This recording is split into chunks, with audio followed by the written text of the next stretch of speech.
Last year I posted a video at the start of the NFL playoffs predicting how every game in the postseason would go, in which I said the Kansas City Chiefs, who were not the favorites to win the Super Bowl, would go into Baltimore, upset the Ravens in the AFC Championship game, and go on to host their second consecutive Lombardi Trophy, which is exactly what happened, just ignore everything else I said. Will they do it again? Will they three-peat? Well, it's time to spoil everything that happens in the NFL playoffs by confidently telling you what's about to happen. So let's begin.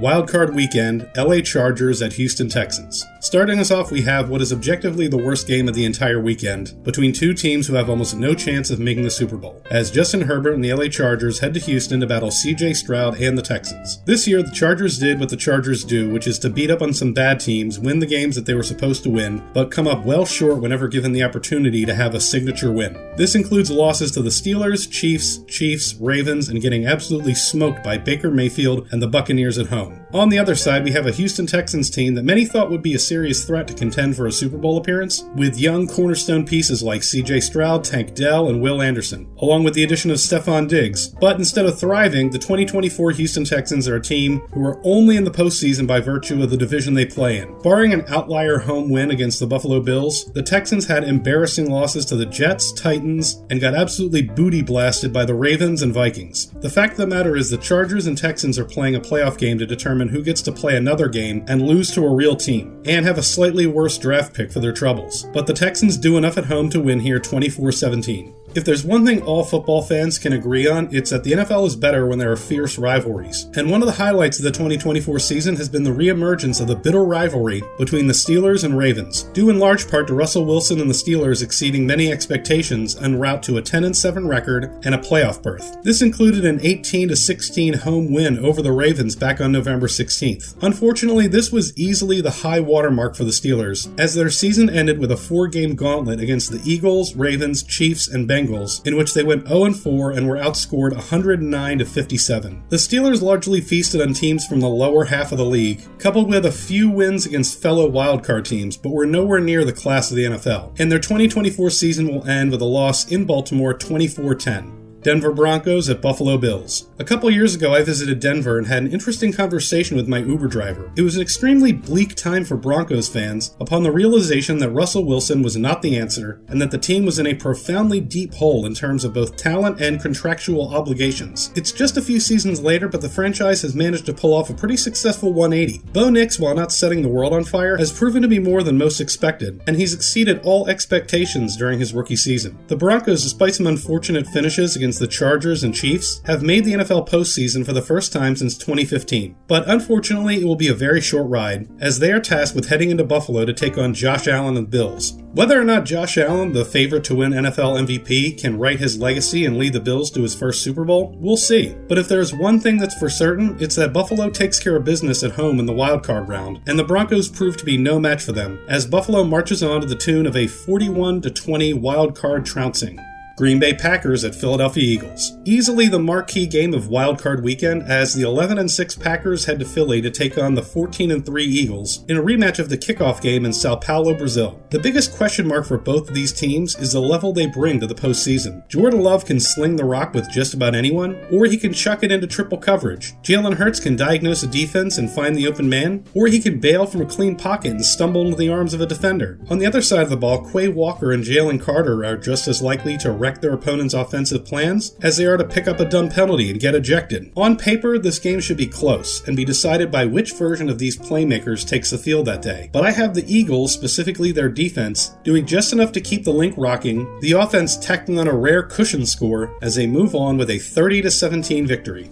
Washington Commanders at Tampa Bay Buccaneers. And speaking of rematches from week 1 of the season, we have Washington coming into Tampa to play the Bucs. The Commanders, while experiencing a remarkable turnaround with rookie quarterback Jaden Daniels, look much better in the win-loss column than when you dig under the hood. They've grinded out 2 one-possession wins against the Giants, needed a miracle to beat the Bears, and only beat the Saints on their third-string quarterback when they elected to go for 2 and fail instead of sending the game into overtime. Their signature win on the season was a late comeback over the Eagles on December 22nd, in which the Eagles were without their starting quarterback for most of the game. Quarterback Baker Mayfield has played certifiably out of his mind this year at times and has exceeded just about everyone's expectations. The Bucs have notched wins against both the Eagles and Lions, but were also swept by the Falcons. The key word here is streaky, as the Bucs are the only NFL team to have both a 4-game winning streak and a 4-game losing streak.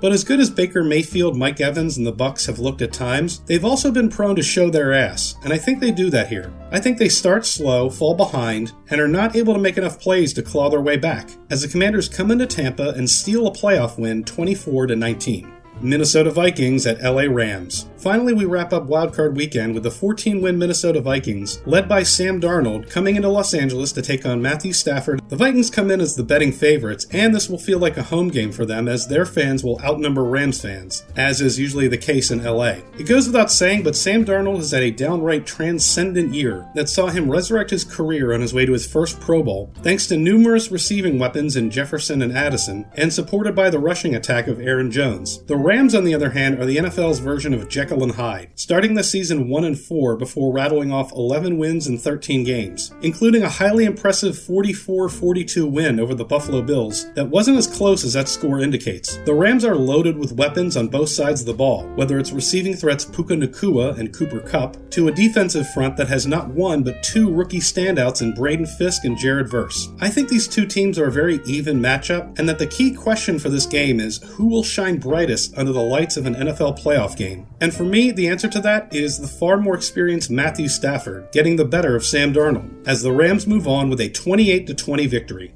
Divisional round, Baltimore Ravens at Buffalo Bills. On to the divisional round when the rubber truly meets the road, and starting us off, we have an absolute gem as the Ravens head up to Buffalo for a game in which both teams, especially their quarterbacks, are playing for a significant chunk of their legacy. Josh Allen, who will win MVP, against the man who has already won 2 MVPs, and many think should win this year, even though they're wrong and stupid for thinking that. These are also the two teams who, despite having absolutely dominated the AFC for years, have always failed to make it past their daddy, Patty Mahomes. Now, these two teams met already back in September when the Ravens smacked the dog crap out of the Bills 35-10 in Baltimore. But this is not the same team they faced back then, and even though I think the Bills could easily not show up for this game, like they did in the divisional round against the Bengals a few years ago, I think they do enough here to bounce Lamar again and move on with a victory, 31-23. Houston Texans, Kansas City Chiefs. Yeah, this isn't really going to be a game. I know the Chiefs have not looked great most of the year. I know people like to complain because they get calls and or have been extremely lucky to win many of their games, but at the end of the day, they win. That's it. And I say that as someone whose team lost to them in the Super Bowl. I could either point to the shoddy field conditions or a few lame calls, but the Chiefs do the things that win games and you have to respect that, even if you don't like them. Anyway, the Chiefs continue to play with their food and not look all that good in defeating CJ Stroud and the Texans, who really have no business being in the divisional round, but they play in the worst division and got to play a home game against the Chargers. The Chiefs win this, even with some garbage time scoring that makes the game seem closer than it was, 27-22.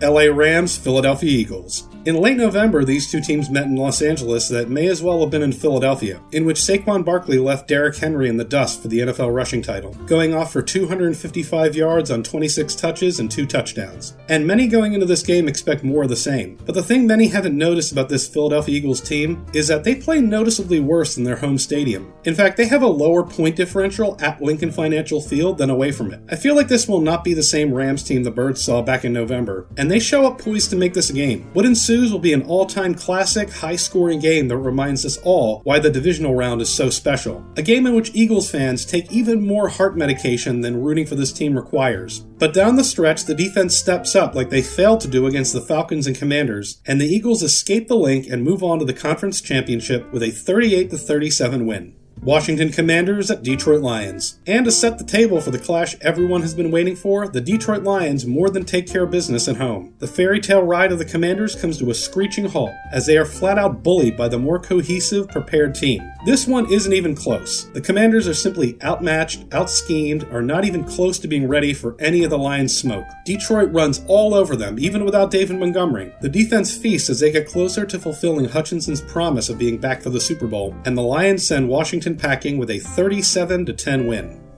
At this point, you may accuse me of being a chalk smoker, having both top seeds in their respective conference championships, but I think that speaks to just how top-heavy the NFL was in 2024. The upper echelon of the league was so much better than the bottom that we had a 14-win wildcard team. Of the 14 teams to make the postseason, more than half of them were pretenders, not even close to being good enough to see February football. And you see that reflected by who was able to survive, starting with Buffalo Bills at Kansas City Chiefs. Oh my goodness gracious. The entire country, including Taylor Swift, is watching with bated breath to see if the Chiefs can beat an actually good team and win their third straight Super Bowl, which, let's be honest, they deserve. I mean, some people have suffered so much and most of them live in Missouri. If the Chiefs don't win it all, Taylor might not have a nickel for her mammy's bean pies. Anyway, the game kicks off and Jim Nantz and Tony Romo immediately cream themselves in the booth, knowing they can talk about Patrick Mahomes and Josh Allen in 13 seconds for the next 3 hours. The Bills and Chiefs do what they always do, which is to exchange touchdowns and make it 7-7 before Mahomes and Allen each turn the ball over, and the Bills take a 10-7 lead into half. The Chiefs make it 14-10 and Tony Romo says something about championship DNA.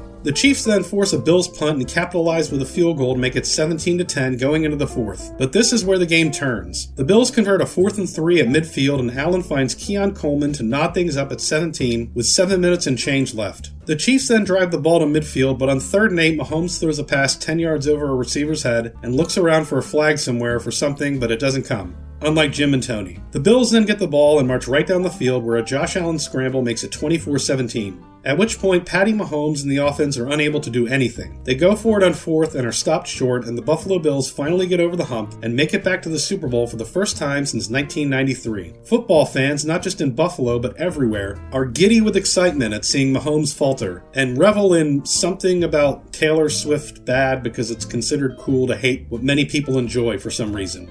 Philadelphia Eagles, Detroit Lions. And here we are, the knockdown, drag-out NFC alley fight many have been calling for since early November. Two of the most physical teams in the league, throwing haymakers to decide who will play in Super Bowl LIX. The Philadelphia Eagles, who come in 11-0 when Jalen Hurts, Saquon Barkley, and A.J. Brown are all on the field, against a Lions team who is arguably the only roster in the NFL that can match them at every position. Two teams that can stretch the field, run the ball, and suffocate offenses with outstanding sideline-to-sideline play from corners to linebackers. This game is destined to be a battle for the ages.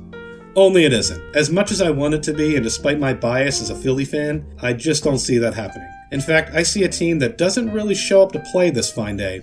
I see a team that gets out-executed at every turn. A team that crumbles when they get hit in the mouth. I see them falling behind early, unable to lean on Saquon Barkley, which turns a bad situation into a worse one. And when that happens, the walls cave in. The Lions become the ones who start wearing them down, running down the clock, bullying them.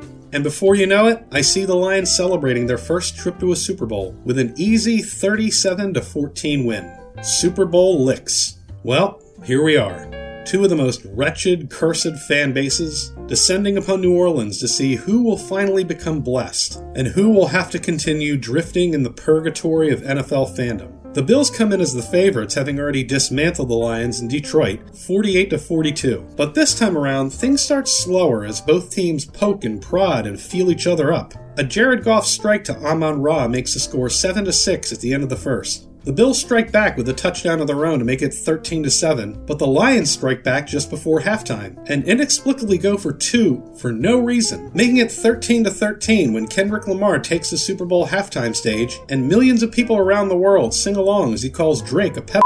In the third quarter, the gates are blown wide open. The Bills come out and storm the gates to a 20-13 lead. Goff tries to answer and is picked off close to midfield. The Bills tack on a field goal to make it 23-13. The teams exchange punts and the Lions are backed up inside the 5 when disaster strikes. Goff is strip-sacked in the end zone, but Penei Sewell jumps on it. Safety, 25-13. On the ensuing drive, the dam breaks completely and Josh Allen finds Mac Hollins for a 32-13 lead. The Lions manage to strike back and make it a 2-possession game, but it's far too late. Ball game. Buffalo Bills, you are Super Bowl champions with a 32-20 victory in Super Bowl licks.